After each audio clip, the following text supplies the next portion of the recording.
I think I want to start with what I learned over in Europe that takes us down the road of understanding of dark future even more. ESG is really, truly just the beginning. I went over to Scotland and London for the last 2 weeks. Spent a week in Scotland. Met with a wonderful couple of scholars over there I'll talk about later. And really began to understand, how far Scotland has already gone.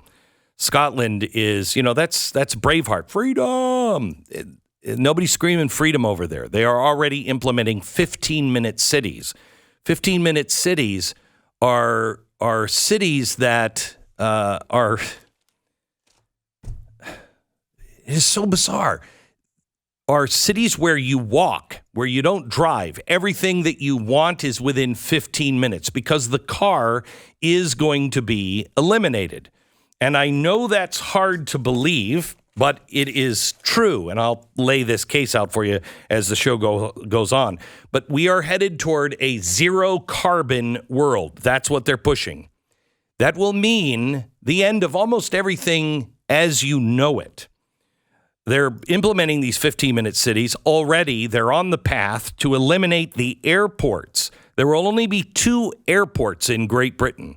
One in Heathrow, that's London, and the other one, I think, in Glasgow, up in Scotland. That's it. Everything else, you're going to have to take a train for, and it'll have to be an electric train. Your cars and moving from city to city is going away.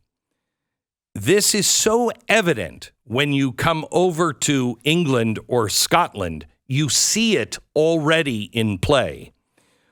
The cars, the taxi cabs are all being replaced by electrics, and the cabbies hate it. Hate it.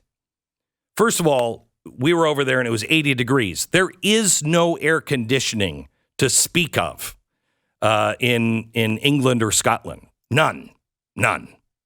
Now, normally they have cooler temperatures, but it's the exact same as it is in Seattle. It reminded me so much of growing up in Seattle. It's the same weather. And in the summer, you'll have really hot days. And that's why people have air conditioning in their cars and their homes in Seattle. Many days, you can just open up the windows because it gets cool at night. Same thing with London, but it's 80 or 90, and last summer or summer before, it was up at 100. When you're in a city baking at 100, when you're at a theater or a restaurant, you're seeing a show, and there are 1,000 people sitting on top of each other in one room, it gets really hot, really fast.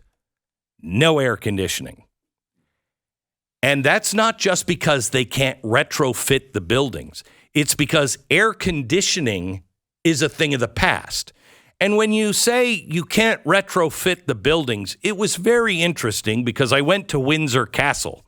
That's the home where Charles and the Queen used to live. It was the only place that felt like America.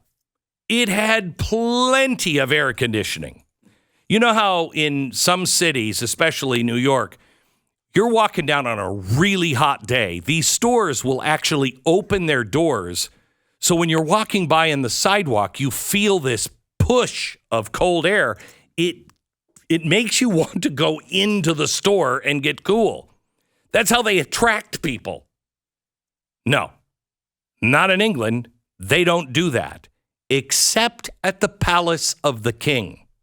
Who, by the way, I believe it was him or, maybe one of his staff or sons, or I don't know who it was, but the royal helicopter landed at Windsor Castle. And I thought, that's interesting. You would think that helicopters would be a thing of the past, as would air conditioning, if you truly cared about the climate. By the way, I learned this too. I don't pay attention to England. You know what the Magna Carta is. Pat's here. You know the Magna Carta. What was that, Pat?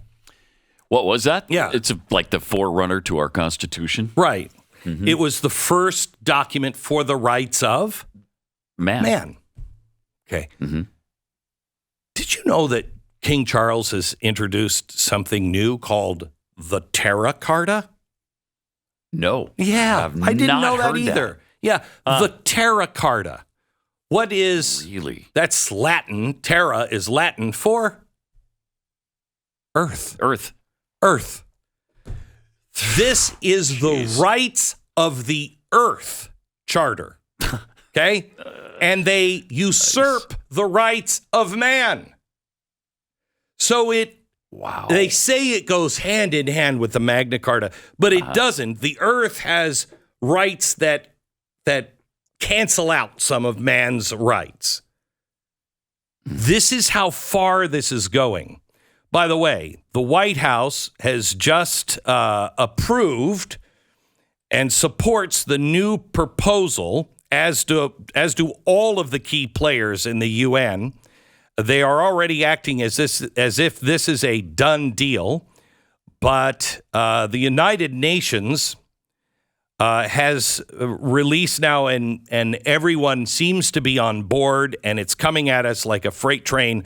Our common agenda. Our common agenda. Now, can I ask, have you voted for anybody at the UN? Because I have never voted for anybody at the UN. They've never called me up and said, hey, we're the UN. We're doing a survey. We're coming up with a common agenda. What do you think? What should be on our agenda? Because I think in America, they might have found a lot of them would have said to get rid of the United Nations. But their common agenda is an expansion, and a major expansion, of Agenda 21 and Agenda 2030. Its foundation is essentially the Great Reset, but with several massive additions, including a plan to give the United Nations sweeping emergency powers. This is the Great Reset on steroids. I love the emergency powers. The emergency platform would give the United Nations the ability to actively promote and drive an international response that places the principles of equity and solidarity at the center of its work. The UN, along with its stakeholders of the world, including academics, governments, private sector actors, meaning global corporations, and international finance institutions, will be there to ensure that there is a unified global response to whatever that crisis might be. Now it's weird because I went to the London School of Economics, which a lot of people will associate with Hayek. The London School of Economics should be associated with George Soros. Okay, I've got some pictures I'm going to show you, probably on television this week. But I learned a lot. And I went to the bookstore, and I just picked up a couple of books. These were all in the same section. It seems to be a series. One was Hurricane Season. One was just called Emergency. And my favorite is Drive Your Plow Over the Bones of the Dead. It's one of my favorites. So I had some reading to do in front of me. They seem to be preparing for an emergency of some sort. Now, they also in this have a digital compact, a global digital compact. Part of our common agenda proposal calls for a massive public collection, use of data, and global regulations. It also calls for a robust accountability criteria and standards for digital platform and users to address disinformation, hate speech, and other harmful online content. End quote. So in other words, the UN is taking a role of governing speech online, including social media. Now, there's a ton I could tell you about this, but this is what we talk about in the book Dark Future. Sustainable and equitable rules for technology. Now, we're telling you about the World Economic Forum. I'm telling you today, there is more information out now from the United Nations that backs all of it up. The one thing I learned so much.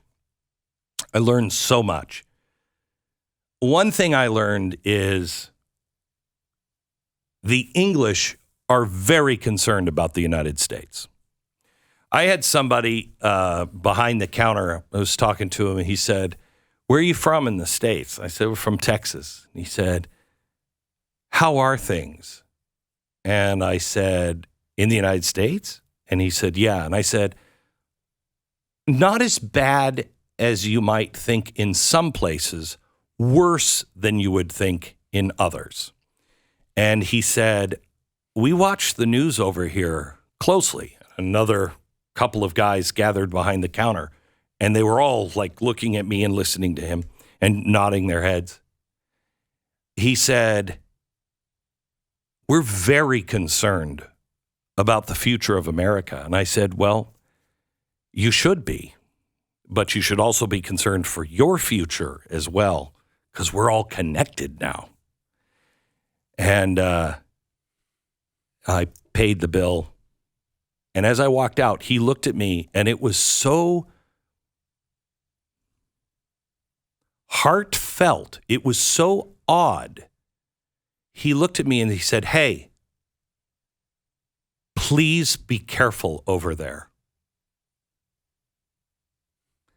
They're very concerned